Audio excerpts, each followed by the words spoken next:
can take some photos every once and again for our publicity. Sure. Yeah. Okay. Yeah, thank you. Problem. You have to do it when you see the palms in Ben's background. Will.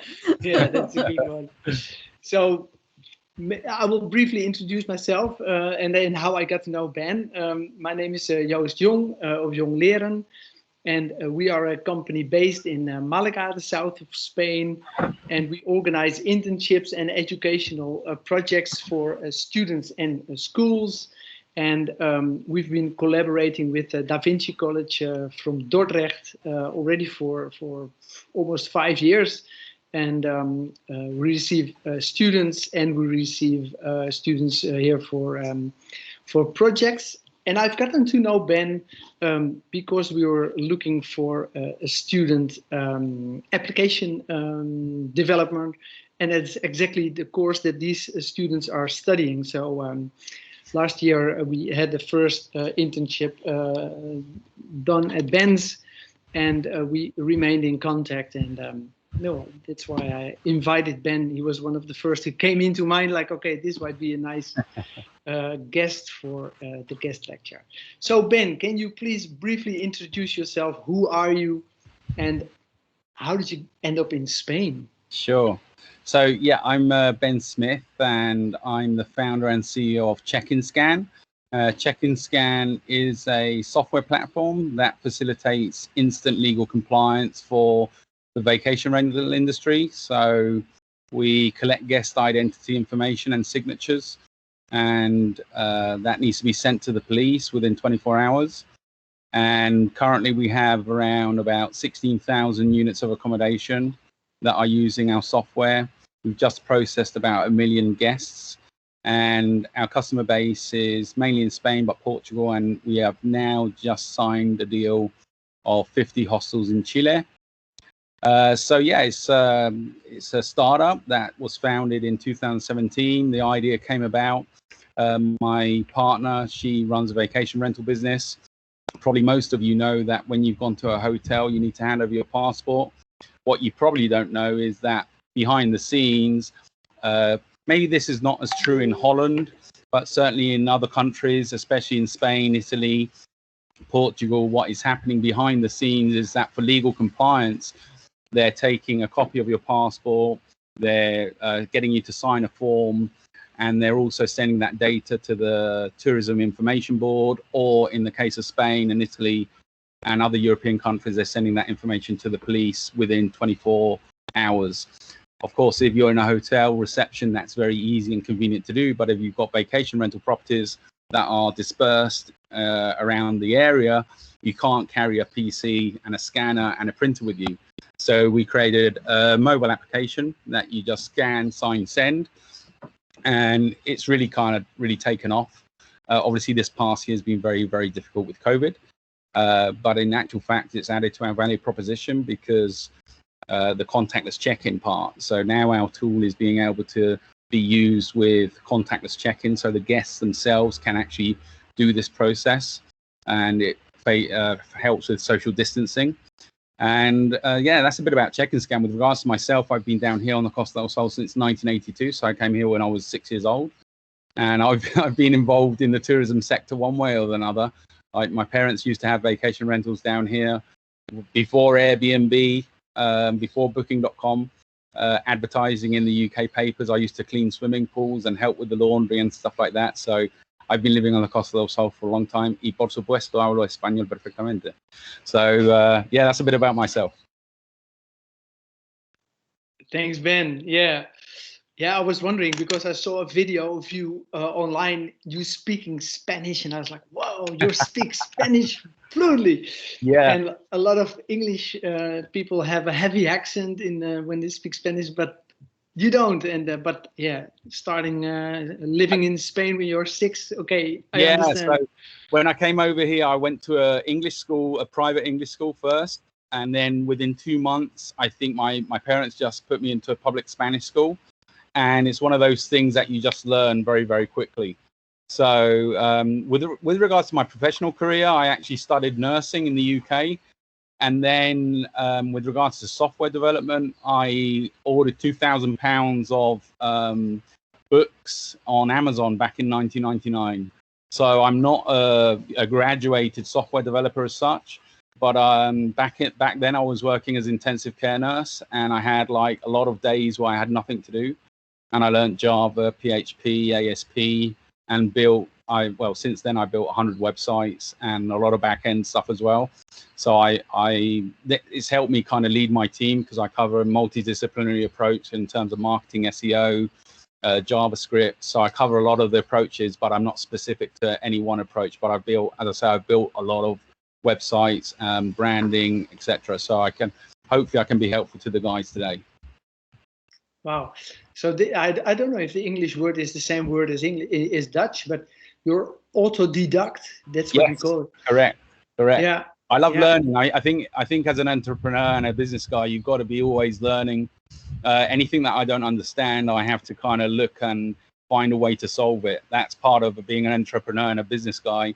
If you can't, that's how Check and Scan came about, is that I was seeing something so tedious and complicated. I thought, no, there's got to be a better way to do this. We've got to be able to scan the passports, and you kind of connect the dots. And that's how you come up with solutions that can innovate. Can you remember exactly when you thought like, wow, this is a fantastic idea. I got it. Yeah. Well, it was essentially that. My partner, she was collecting the guest IDs via WhatsApp. So this new legislation was out in 2017. So suddenly the vacation rental people were starting. I was doing websites as well at the time. So I had a couple of customers that were doing websites. They had vacation rental websites. So I was getting information from my customers. And I also had my partner doing vacation rentals with 20 properties.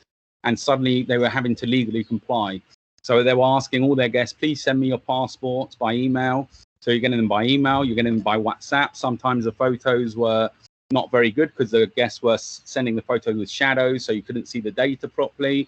I was thinking, and then I was seeing my partner, she was having to log into the police system, put the name in the field, name, type it out, put in the passport number, put in I'm thinking, she was taking minutes, like at the end of the day, she's got to do this stuff. And imagine if you've got 20 properties and you've got so many guests per property, that's a big chunk of time. And then you've got to print the forms out. You've got to get the guests to sign the forms. And I thought, well, nowadays we've got to be able to scan a passport. So I found the company that is our partner in this solution. That is the best mobile OCR scanning company. They're based in Vienna. And so I found that part. Then I thought, well, we've got to be able to send it to the police. I found that part of the puzzle, and it all came together. I thought, wow, we've got a real good solution here. So let's get it to market. So that was the light bulb moment. Yes. Fantastic. And in the market, that was, of course, growing incredibly, because, as you mentioned, like the hotels, they are all already arranged in that or organized in that process. But all these Airbnbs, all these private rentals, they also need to take care of this. Exactly. So the vacation rental market obviously is still relatively in its infancy, although it's consolidating now. What we're starting to see is that the hotels obviously are more mature. They're starting to have to innovate and adopt new technology because of COVID. So that although they have the flatbed scanners in the hotels, the reception, the old traditional reception of going to meet and greet your guest, that is slightly going to be replaced now with smart lock technology and receiving the documentation via a link via email. And that's where our app and our solution comes into play, where we'd be able to send out a link by email, and we would collect the ID and get the guest to provide that information, and then we will open the lock on the hotel room for them. So that's the hotels are having to replace their old technology that they made the investment on with new technology, because otherwise they're not going to get the bookings. So that's we're getting customers that we wouldn't have had before. That's good as well. So they are also potential clients, of course. Yes, exactly. Yeah. So COVID in a way, obviously it really kind of, when COVID actually hit on March, I remember we were obviously in an investment round. So we were seeking some investment and we were on the path to getting investment. We won our first award in London on March the 13th, and I flew back and suddenly we were in lockdown. And I think we had one of the students here as well, I think at the time. And it was a disaster. I'll be honest. It was suddenly we were kind of doing revenue, and suddenly it was like, oh crap, we're there's no tourism, there's no bookings, there's no revenue, and it was a really tough year. But it has actually accelerated the adoption of technology in hotels and vacation rentals. That the whole sector has had to kind of improve what they're offering, create more trust, consumer confidence. So there is a silver lining in the cloud, and now we're expecting a massive boom in tourism. So it's going to be, I think what's happened with this situation is that everybody's realized the importance of being able to travel, whereas before we could just get on a plane, and we kind of took that. When you have something that you can do all the time, you take it for granted. And now it's like, geez, I want to travel again, and I really value the importance of that. So I think that's really exciting for us. Yes, thank you. I already received a question. I saw a question popping by from a student, and so we dive into the technique. Cool. A question: has your application ever been hacked already? No, no, it has not been hacked. No. I mean, one of the things, as you can imagine, when we first set it up, I had a lot of sleepless nights. So one of the things we first focused on was the whole GDPR thing, making sure that the privacy terms was really solid. So we spent a lot of money on legal terms in the first place, so that when the client signed up, they accept the legal terms and conditions of the application. So that covers us from a legal point of view, but also we invested heavily in tokenization, security. So there's a whole OAuth protocols, encryption tunnels. Obviously, I'm not the technical guy to ask, but I know kind of like from the top level perspective. But there's RSA protocols and heavy encryption tunnels. So it's encrypted. As far as I remember, we encrypt the data on the phone before it's sent. It's sent in an encryption tunnel. Then it's re-encrypted into the database as well. And there's obviously some firewalls, etc., protecting the cluster of servers. So no, it's not been hacked, but you can never say never, right? So we obviously always investing in making sure that the security of the service is always looked at and improved on. The only one incident that we came close to a disaster really was because we host at OVH, which I'm sure some of your software developer guys are familiar with, which had a massive fire recently, and that was kind of like got my stress levels going up. But OVH is a really, really good data center, and we decided to kind of not put it in Amazon or AWS and stuff like that because of the GDPR compliance. I wanted them on separate on our own servers in our own clusters so that we had more control over it. So that we use OVH for that. Yeah, I have to unmute my mic, and sometimes it takes a bit of time. Yeah, these are big challenges, of course, these days, and now we've seen also the big tech companies moving around and playing around even with companies. Well, I'm just looking at the chat here, but it still goes via email, right? That isn't secure. Can you elaborating on that? We don't send anything via email. Okay, so we send out an email link to basically get the guests to do their check-in, but that is an email link to then get the guest to click on that link that takes them into our platform. So they never would provide us guest data, anything passport related. We even don't send out them like to the host. We will never send guest data via email. So we just use email for information only to the host of that the check-in has been done, but we never send guest data via email at all. That's one of the company policies. We never would do that because obviously, as you're saying there, email isn't secure. So you would never, yes, exactly. So absolutely, email is not secure. Oh. Maybe this is because I'm not an expert, but what I've seen that a lot of governmental pages of in Spain, they are not HTTPS protected. So what happens there? Do you know what's happening there? I think the thing is that the pages themselves are actually probably HTTPS protected, but their certificates have run out. So in a way, their certificate, that what you're getting there are certificate warnings, but they do have HTTPS behind them. So what you're getting is a certificate warning. I think the public services, the public sector is underfunded, and the IT services behind those they're not basically installing the certificates because their IT staff behind it are overrun. But from a security standpoint, I'm sure essentially they still are running on HTTPS, but they've not updated the certificates. I think we have enough.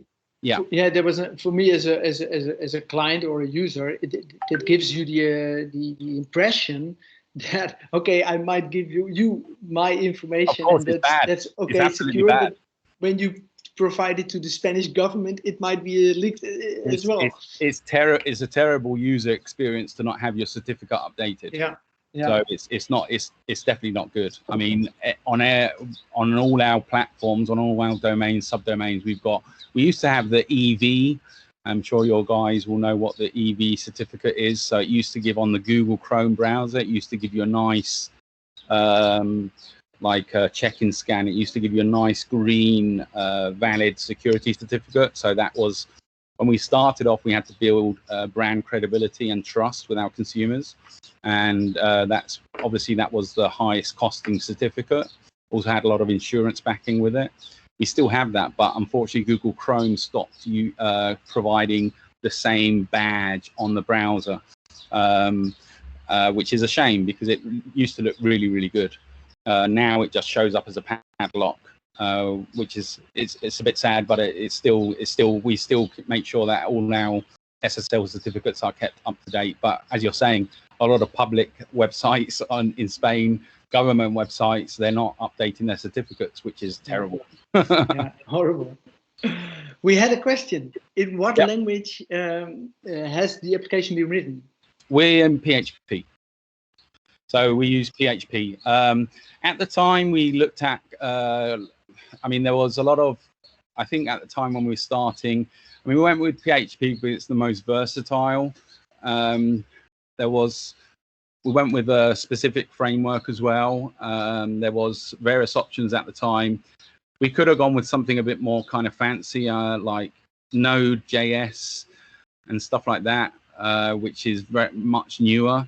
But we went with one of the older frameworks. And I think my point of view, I'm probably maybe not the best person to make this decision, but I tend to kind of make decisions that keep us slightly behind the trends. I always tend to kind of try and keep us a couple of versions behind what the main, much to the disgust of probably my technical guys, but I try and keep us behind the pace of the latest technology, just because what is tried and tested is what is tried and tested, and what works. And sometimes the latest technologies are not completely mature yet, and I think, and there's not enough community support for it. So sometimes I think going with what is tried and tested is, you know, that you're not going to fall over and you're not going to have problems with, oh, you can't do this with it yet, you can't do that with it. So running with something that is, you know, like PHP has been around for ages, you can use that. You're not gonna have any problems with it. Going with some of the more later languages, yes, it's nice and fancy. It's probably got maybe some better performance, etc. But you might run into problems with compatibility or some functions that you want to do, but you can't just do yet, and there's lack of community support. That's my feeling. I try and stay slightly behind on the latest technologies on some things. Yeah. Okay. Well, I can imagine some students might want to ask you questions about that, but I don't see one yet. But I'll keep an eye on that. Sorry, guys. Ben, you meant? Sorry about that. Sorry about that. Hang on. Don't worry. Where are we? Okay, I'm going to put myself in airplane mode. There we go. Sorry. No worries. You mentioned briefly that you were awarded in England. Yeah. But I also learned that you have been awarded in Spain. Yeah. How did that happen? Yeah, so we got the award in England for the Shortest 2020, which is like the short-term vacation rental award. So that was a competition of various short-term rental softwares, and then we got.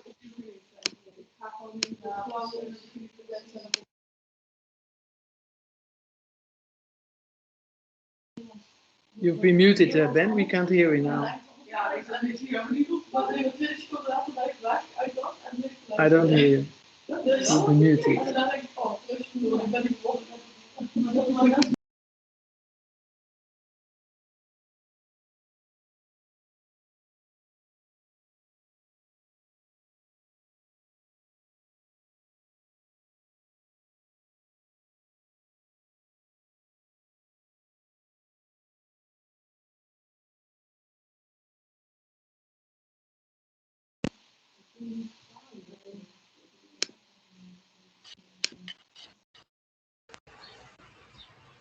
Hello. Yes, you're back. Can you hear me now?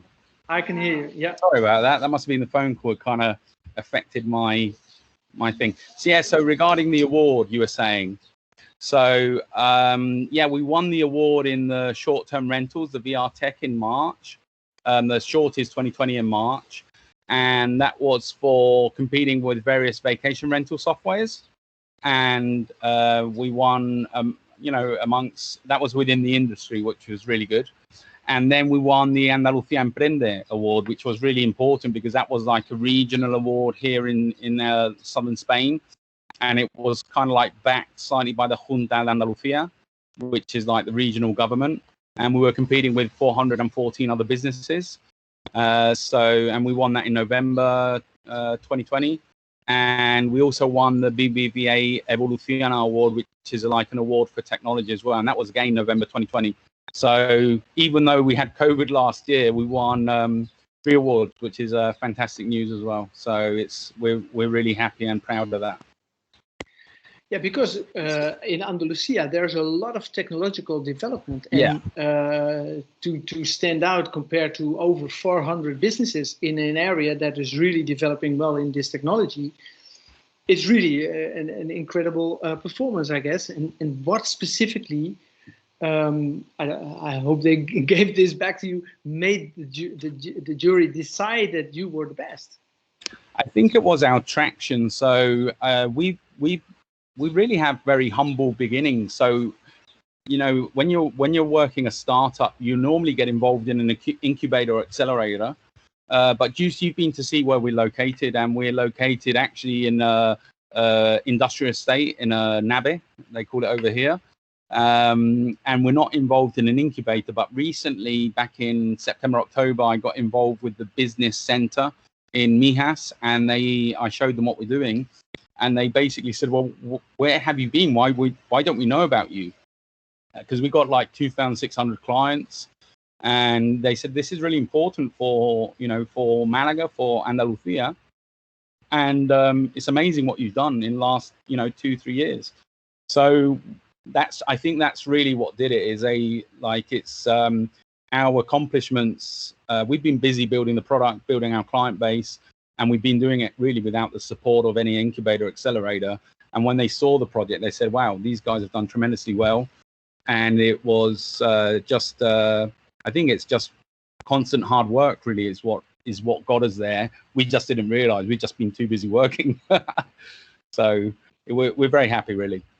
Nice. Yeah, because I also have a lot of contact with Pro Malaga. Yeah. And they really promote entrepreneurship, and specifically also the technological developments. And the city of Malaga is really focused on also hosting foreign companies, international companies. And there actually is for the students here in Malaga, Parque Tecnológico, Yes, which is absolutely. like a Silicon Valley kind of industrial area where more and more international businesses come and settle, and Google, IBM, Ericsson, Oracle, all companies that have come to Malaga during the last 10 years. Correct. So there is quite some competition on the technological area. Yeah, absolutely. I mean, Malaga is has always been a focal point, but more and more it's becoming a massive hub for technology. It's very exciting, really. I mean, it's becoming the Silicon Valley, down in Southern Europe for technology. So it's really exciting. I think anybody that's looking for a career in technology should be considering, Malaga, to try Malaga out. I mean, also, can't forget the lifestyle down here really is fantastic. It's got the best. I mean, Malaga is a beautiful city. I'm constantly in Malaga, every other weekend, because it's got a bit of everything as well. So you've got a good work-life balance in Malaga. And now that the technology is becoming a technology hub, it's got a good of, it's got the best of both worlds. You've got the serious technology companies there as well. So it makes it a good offering, I think, for any developers that are looking for a good career. Yeah, and it's like, we're now promoting Malaga as a city, but we brought some human technology students here almost three years ago.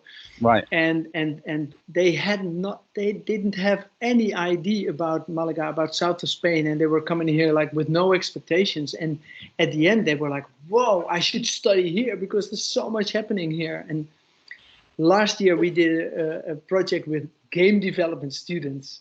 Yeah. And if you see the developments here in game development, it's incredible. I think it's even only the Malaga area. It's a huge market.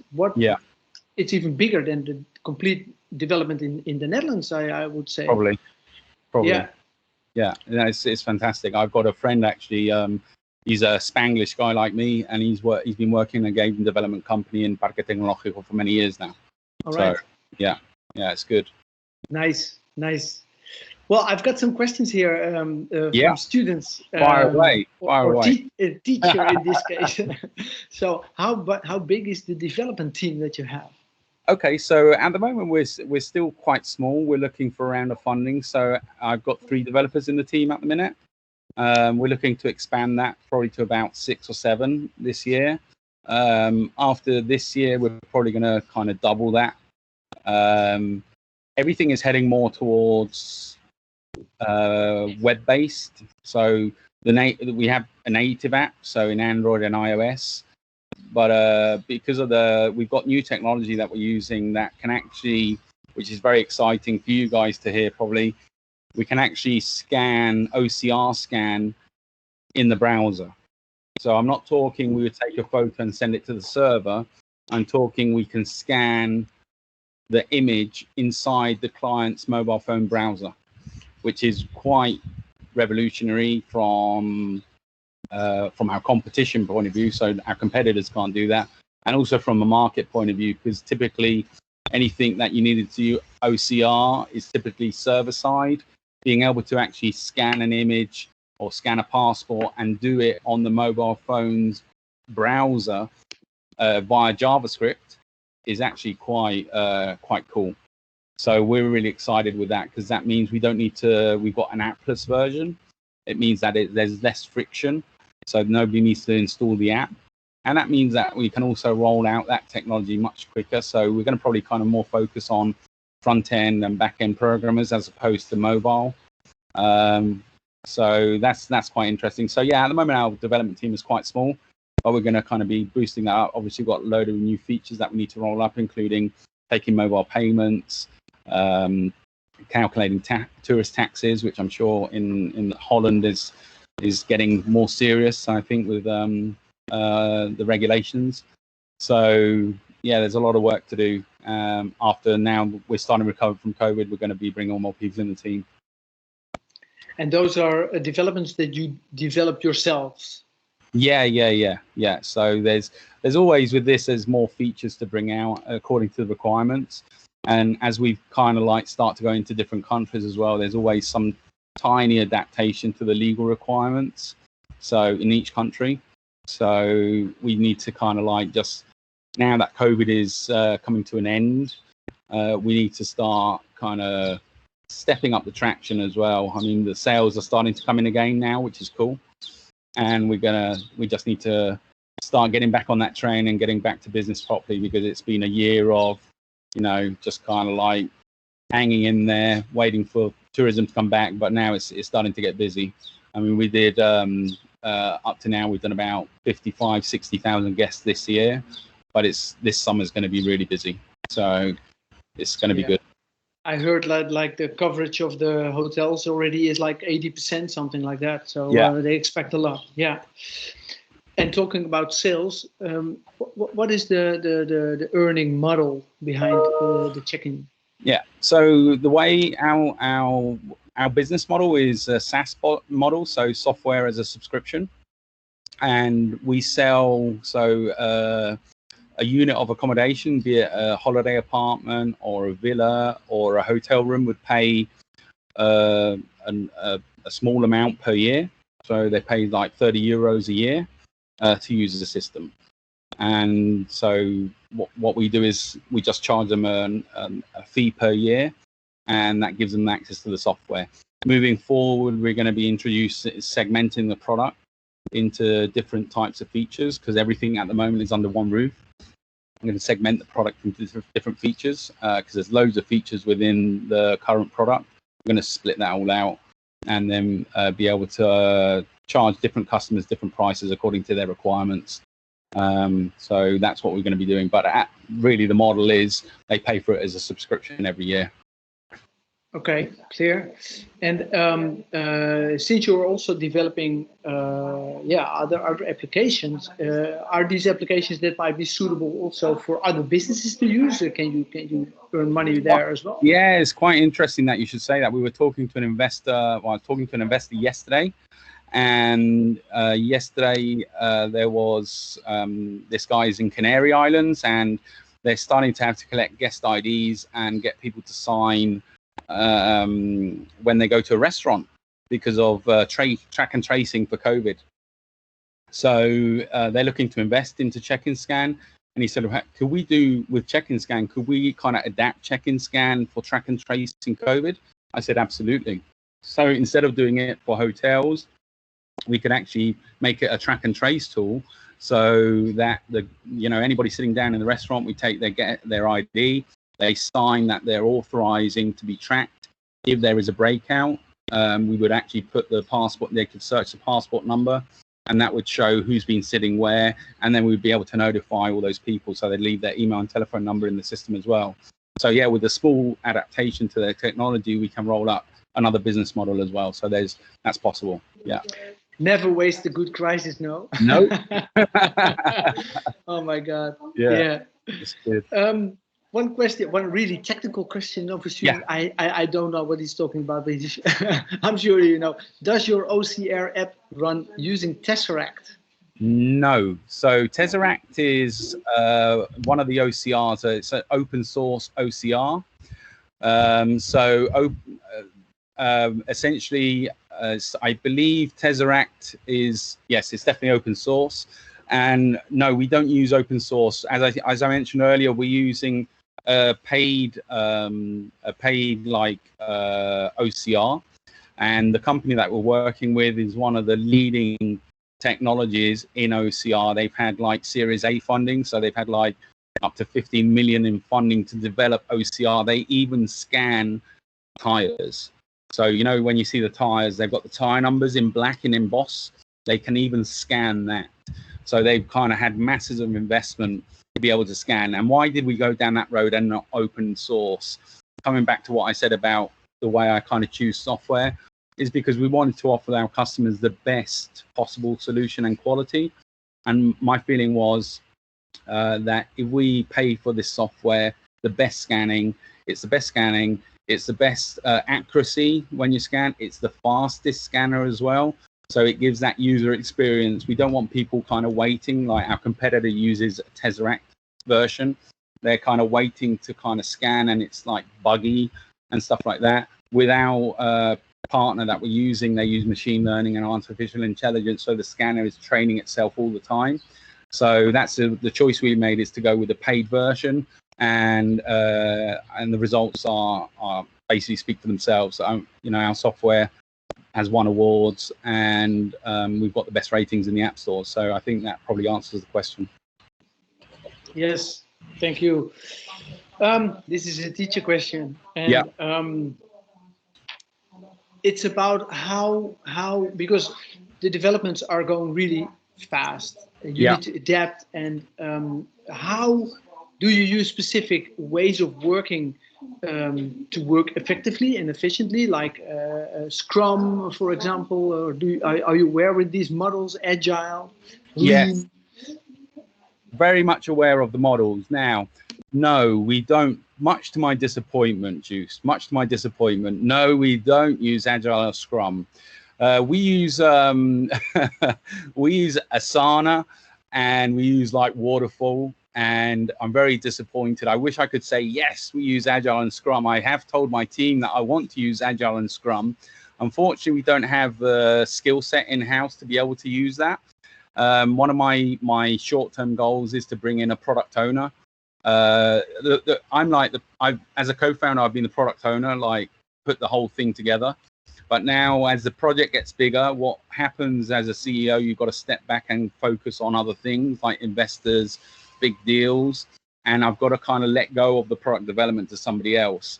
Now, a product owner has got a difficult job, and I'm sure you guys probably are very much aware of what a product owner should be doing. So a product owner, in my opinion, has got to take into consideration what the client's needs are, so what the features they want, what the business management needs, so they want these type of features and what revenue they're going to generate, you know, what the competitive market is doing, and what the human resources, what the development team can actually produce, and kind of align all those things together and basically build a roadmap. And within that, also do it in an Agile Scrum way. So it becomes quite an actual complex mission, and manage the human resources quite effectively as to their capabilities, not push the developers too hard, not let them go too slow, and kind of it's a complicated job. So we're missing that kind of person in the team at the moment. So that's one of my short-term goals, is to bring on that Agile product Scrum leader, product owner. Small question about that.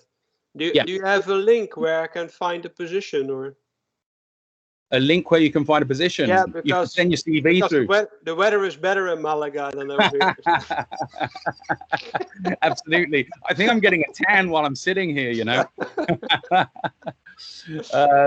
Yeah, I mean, I definitely, that's something, you know, managing a development team is difficult. Either you push them too hard and they burn, or you don't push them enough, and also kind of moving the product forward in the right way, taking into consideration all the bugs and everything.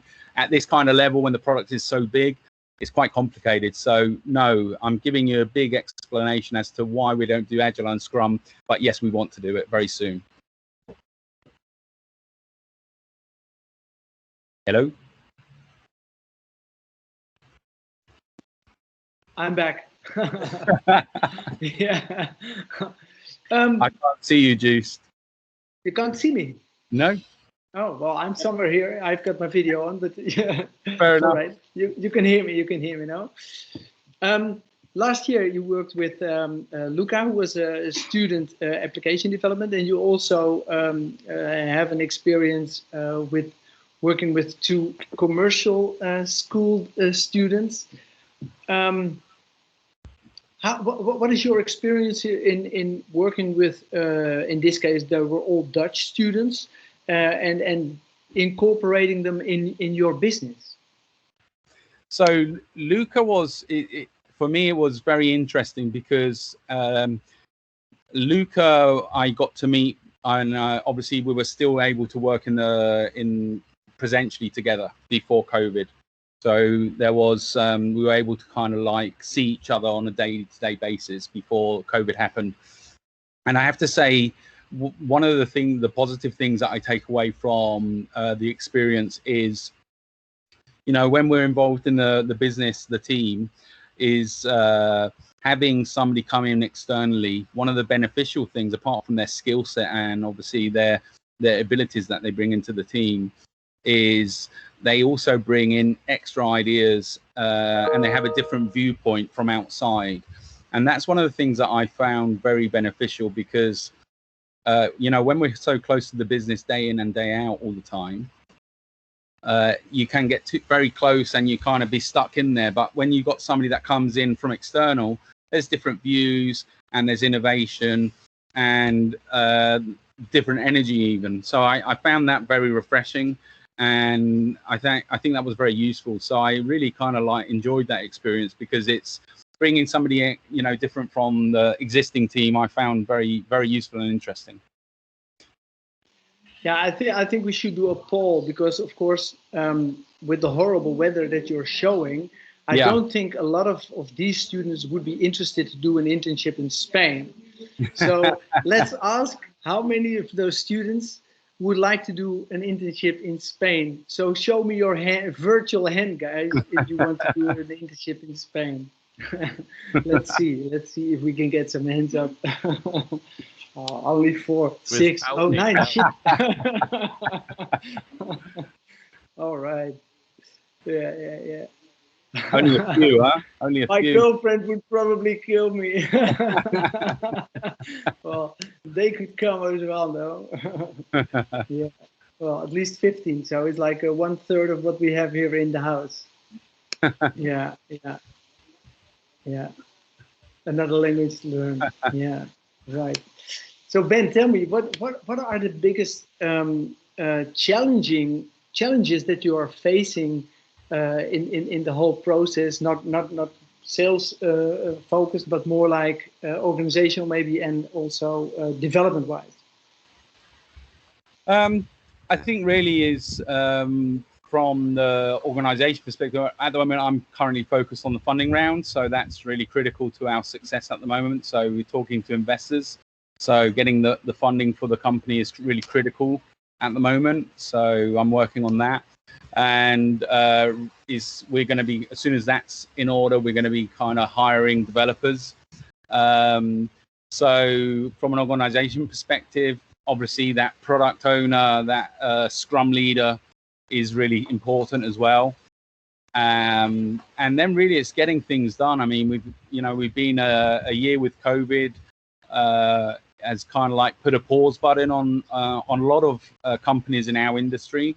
So now that the tourism is back and obviously the sunny weather is here, and everybody can start to travel again, the pause button has got to come off, and we've got to get back to work. And there's a lot of customers that want to, well, are starting to use the system. We've got sales coming in, and we've got to get the software updated and kind of get back to work full on. So it's very, very exciting, and that means it's back to business as usual. So that's fantastic news. So really it's getting funding in, getting developers on, and looking forward to the future, which is really nice, to be honest, because as I say, COVID has been basically a wasted year in a way, because for our business and a lot of businesses in the industry sector. So it's very exciting. So just looking forward to it. So it's all good, really, to be honest, Joost. Nice. Yeah.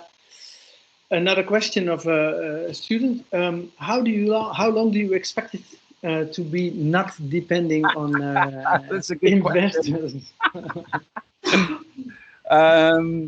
It really depends. As a startup, it's a cash burning business. So normally what happens is at some point you get to a break even.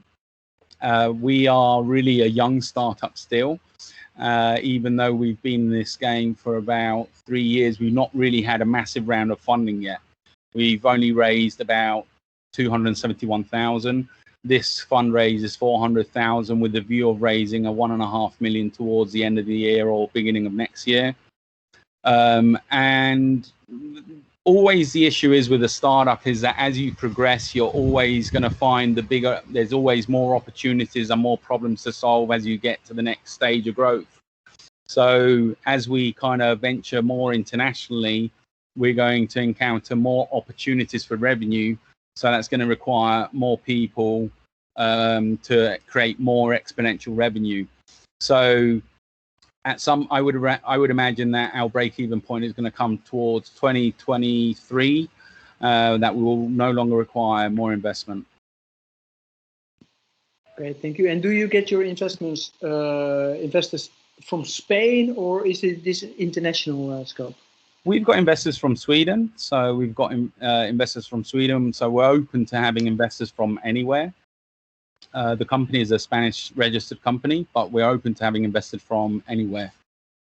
But Okay. currently focusing on finding investors in Spain, but really if there's investors that are interested anywhere, we're happy to talk to them as well. So it's not really, it depends where those investors show interest from, really. At the moment, because we've got a lot of buzz in Spain about the prizes, that's where we're focusing our efforts on. Yeah, and you say like, okay, we focus now on, we only had like 271 million or 1,000 euros, and now 500,000. I think for students it's like only. It takes a completely different skill, of course, to develop a product and to interest investors. Is this something that you had to learn, or how do you have help? Yeah, it's something that you learn as you go along. So there's a lot as a startup co-founder. I mean, it's learning how to pitch investors, learning about the macroeconomics, microeconomics of a startup is actually it stretches your brain cells like nothing has ever done for me. I mean, I know a bit of everything. I think I'm reasonably intelligent, but yeah, a lot of books, a lot of reading. You know, you've got your customer acquisition costs. They need to know your KPIs, your customer lifetime value, you know, your average revenue per account. You know, there's all these things that, you know, your churn. So there's all these things that investors look at, and you've got to know them inside out to be able to kind of bring these investors on board. And but it's a good experience, and you need to know that really for your business. So I love learning. So for me, it's something that I kind of like take on board and want to do. But it's a lot of, make no mistake, getting into a startup is a hell of a lot of work. So so basically, don't do it unless you're willing to put in a lot of hours. Yeah, well, there is here a question regarding to setting up a business or starting a software company. And what do you have a tip or a trick for students or people in general that would want to set up a business based on subscriptions? A tip.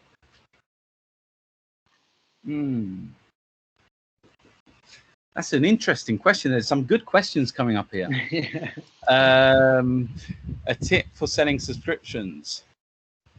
That's a good question. Ask me another one. I'll think about that one. Is this your first startup? This is not my first startup as such. It is my first proper startup. I think I've had a lot of learning experiences in the past. So I've been involved in a telecoms company that we did too well and it collapsed.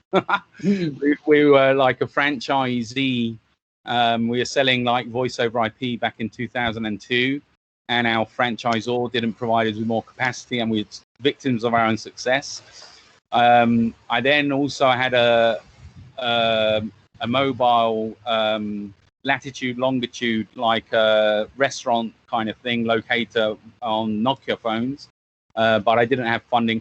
I think as an entrepreneur, you need to gather all the skill sets, and I was never really ready for the opportunities that came my way in my life. So when you go through your professional career, you go picking up the required skills, and I think this one I'm the most prepared for. So this is probably my first proper startup. Yes. In terms of subscriptions, tips for selling subscriptions, make sure you offer a trial. So make sure you offer a 14-day trial, for example. Make sure you minimize your churn. Make sure your value proposition is clear to your customers. Make sure that it's easy to get on board. I mean, onboarding is a really important thing. So, you know, how are you going to get your customers on board the software? You need to make sure that it's easy for them to get on board and see what the value proposition is. Remember, for us as technical people, it can be, we need to, one of the things that you need to try and do, like we use intercom to help trigger messages so that when they're using the software, we know that they're at this point in the software, so we can trigger a message to kind of help them through the software to set up their own account. Because all of these things increase your customer acquisition cost. If you have to show them the way manually or get somebody to show them how to use the software, it's increasing your customer acquisition cost because you've got manual intervention. What you really want is for them to basically be able to buy it by themselves. Make it as simple as possible for them to buy it by themselves. That's really a key tip there, because that means if they can get on board and buy it by themselves, it's gold. That's a key tip. Yeah, wow, good. That's a good, really good tip. Yeah. And regarding to your life as an entrepreneur, I always say, like, Nike has got the best slogan ever. No, just do it. Yeah. And you have to do it, and you have to learn on the job, and then Absolutely. fall down, pick yourself together. And yeah. You mentioned a word, and I don't know if the students know that word, churn. Right. Can you elaborate on that? Sure. So churn is one of the startup metrics. So like when we talk about metrics, we're talking about what are the KPIs, key performance indicators that investors or startup owners or founders will look at to see if the business is healthy. So churn is something that you look at to see. So if I have 10 customers at the start of the month and I lose one customer, my churn is 10%. So I've lost one customer by the end of the month. And why? The reason of me losing that customer, why have I lost one customer? So that's really an indicator of, are they unhappy with the service? Why?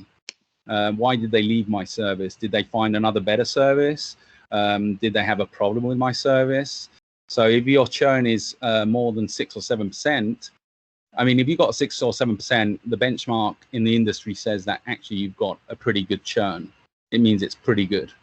But if you've got more than that, you're losing customers unnecessarily. So it means that something's wrong in your software.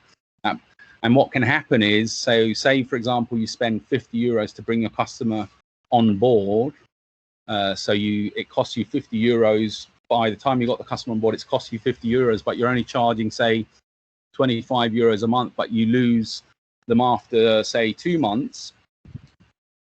Essentially, you're not made any money because it's cost you 50 euros to bring them on board, but they've only paid you 25 euros times 2, and they're gone. So your payback period, you lost them. So there's no profitability in that one because they've gone. It cost you 50. You lost. They paid you 50. There's no revenue generation. There's no profit in that customer. So that's why churn is important, because hopefully that customer should stay with you if they're a loyal customer. If you're providing a good service and they're only churning at 6 or 7%, that means that customer is going to stay with you. There's got a lifetime value. They're going to be with you maybe 3-5 years.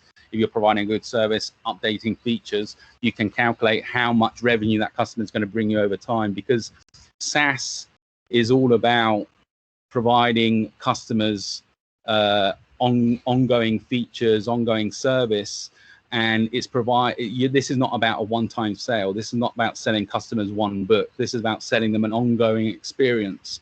So it means that's why investors like this so much, because this is about the ongoing revenue. That's why investors get so excited about this stuff, because it means I'm going to get revenue every month, ongoing. I'm getting more customers. So my investors see, oh, Jesus, revenue's going up, and it's always coming in. It's always coming in. So that's why. But if your churn is, if you're losing 30%, you're not getting upgoing. You're going to go like that. So that's why churn is important. Do you know your churn? Our churn, we need to perfect our billing system. So we started out with a pay-as-you-go model. So we were charging 50 cents per guest per scan. So basically, every guest was scanned. We're paying 50 cents. So they would buy a package of scans. Then we pivoted. So we pivoted to a subscription model, but we've not got the subscriptions updated in Stripe. So at the moment, we are not on. They're still buying a Stripe package, but not a Stripe subscription. That being said, what I do know is that very, very few customers are leaving us because of poor service. We have had customers in COVID leave us because they couldn't afford to pay us. What we try to do is just keep them, give them a few 3 months, etc. I don't know the churn, but I would imagine that it's probably around about 10 to 15% at the moment. Once we get the Stripe subscription system in place properly, which is being worked on now with our developers, then we will be able to accurately assess it. So that's being worked on, but that's because we pivoted in the Stripe subscription system wasn't fully implemented yet. Yeah, and it's like really important also to, of course, keep in touch and know how your customer experiences your product. Yeah. Do you do this in between, or do you just do it when people leave, or how do you do that? We do have inside the app, we have a little thing that pops up now and then, and they can leave us a star rating, which is independent of the review system on the app stores. And that kind of gives us an indication of their level of satisfaction, as well as they've got the chat babble in intercom. So we've got continuous feedback. One of the things that they love about our service is the customer support. So there is a lot. Our system is a high touch. So there is a lot of communication between our customers and us. So that is one of the good things that we have, is that we do have a lot of communication between our team and the customers. So thankfully there's that. And also we did launch a survey about a year ago. We've got to launch another one. We had 50% of the customers were willing to invest in Check and Scan. So if we ever launch a crowdfunding raise on Seeders or something like that, we can actually probably get part of the funds we could raise with our customers. So that's an indication. We've not done an NPS survey, but that's an indication of the level of satisfaction that the customers have.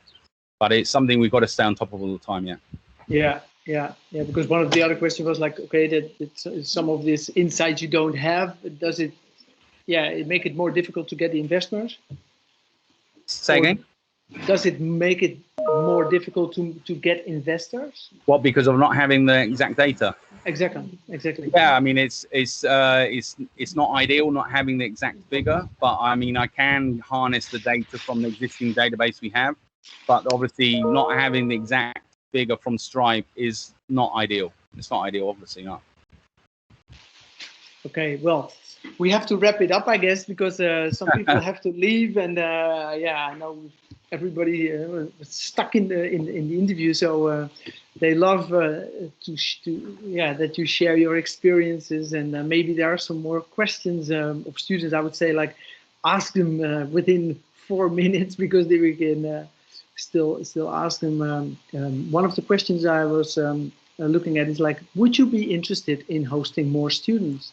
Absolutely, definitely. Yeah, no, I think that'd be fantastic. I mean, definitely would be looking at that. I mean, it's been great working with you, Joost, and we look forward to receiving more interns in the future. I mean, it's been valuable to our business, and definitely want to encourage that in the future. Yeah, well, we will stay in touch for sure. One of the questions that I would like to ask, because I also send it to you, because it's Spain, and internet is not always fantastic. If I compare it to the Netherlands, it's like slow. And how do you experience this? Is it more difficult that you are developing in Spain, or is it just is it the same, or is it an advantage? I guess for me, I don't have the experience of developing in the Netherlands, so I think for us, I don't see any massive difference, because I can't obviously make that comparative. I think in where we're developing, we have okay connections. I don't know what speeds you have in the Netherlands. Do you know? The students more along the lines of sometimes a gigabit per second. Okay, so prepare to be disappointed, guys. I said this morning, I said, I have to do the interview in our office in Malaga because at home I live in the campo. It's like, Oh, well, down, you're in the I don't know. campo, Joost. In the campo, no. But I mean, we've got fiber, and I think we've got at least 300, if not 500, Yeah. where we are. So I think we might even have 500. So That's fine. That's equivalent. Yeah. So definitely 300. But I think they upgraded it to 500. But in the campo, it's notorious for being slower. Yeah. It is. Well, probably we had some poor days as well, but Yeah. All right. I see a hand of somebody. I see Yes. a hand. Yeah. Say that we want, or someone wants to come do an internship in Spain, or well, actually any other country. What about how does one go about learning a new language and integrating into the other country, because you're there for a pretty long time? That's maybe an answer I could give. Yeah, it depends, of course, on in what country you're going to do your internship. We host a lot of students here that don't speak Spanish at all. So we always look for businesses where you can use the English language. So and more or less every Dutch student knows their way of English, and that's not a problem.